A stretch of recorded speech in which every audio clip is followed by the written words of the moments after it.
इस वीडियो में हम लकीरी मसावात यानी लिनियर इक्वेशंस की बात करेंगे। तो अगर मैं आपको एक ऐसी लकीरी मसावात या लिनियर इक्वेशन दूं, मिसाल के तौर पे y is equal to 2x-3, तो इसमें लकीरियत है क्या? लकीरियत यह है भाई कि जो भी x डालेंगे वो दुगना होगा और उसमें से 3 निकल जाएगा। मगर मेरा सवाल तो वही रहा ना, इसमें लकीरियत क्या है?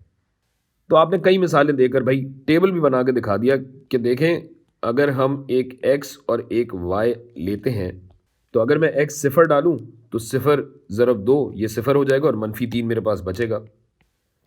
और अगर मैं 1 डालूं तो 2 - 3 -1, और अगर 2 डालूं तो -1, वगैरह वगैरह। और मेरे अजीब सी शक्ल बनाने पर आपने कहा कि भाई इन पॉइंट्स को आप प्लॉट करके देख लीजिए, इससे ज़्यादा हम कुछ नहीं कर। और बिल्कुल सही बात कर रहे हैं, प्लॉट करके देखेंगे, अगर लकीर बन जाएगी तो यही लकीरियत है। तो भाई प्लॉट करके देख लेते हैं। 0, -3 आएगा यहाँ पे, 1, -1 आएगा यहाँ पे, 2, 1 बनेगा यहाँ पे। तो जब आप इन तीनों पॉइंट्स को मिला के और लंबा करके देखेंगे तो आपको पता लग जाएगा कि लकीरियत है क्या, कि जब इन पॉइंट्स को मिलाया जाए तो एक लकीर बनती है, खत बनता है।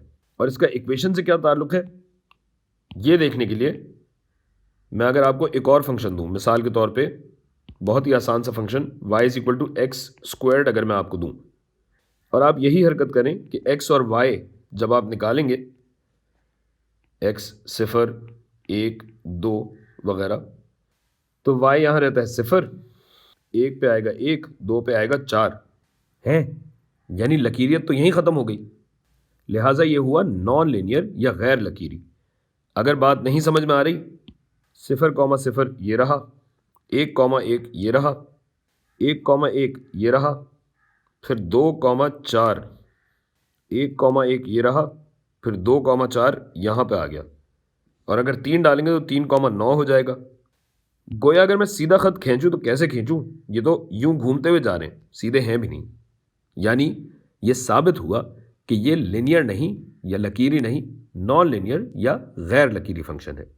और इसका ताल्लुक यकीनन x की ताकत से है कि x की ताकत जब 1 होती है तभी हमारे पास लकीर बनती है, और x की ताकत अगर 1 से कम या 1 से ज़्यादा हो तो हमारे पास लकीरी ग्राफ नहीं बन सकता और फंक्शन भी लकीरी नहीं होता, गैर लकीरी या नॉन लिनियर होता है।